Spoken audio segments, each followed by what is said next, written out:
Kayo ang aking napiling 12 disipulo.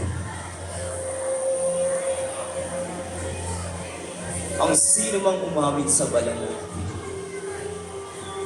na ako'y kasama niyo. Siya rin ay aking aamin sa harap ng aking amang nasa langit. Ngunit, ang sino man magtatwa sa akin, ay siya rin ay aking itatatwa sa harap ng aking amang nasa langit.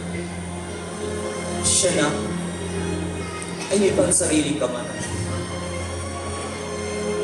ay mawawala ng buhay.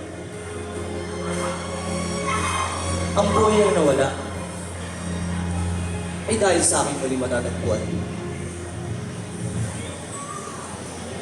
Ang sino man tumatanggap sa inyo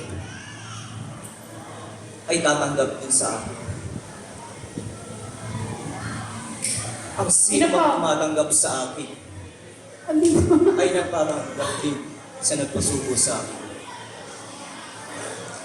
Kung sino man magpainom sa inyo ng tubig, sapagkat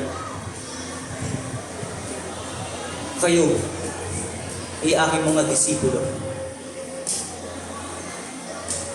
hindi maaaring mawalan ng gantimpala sa kalangitan.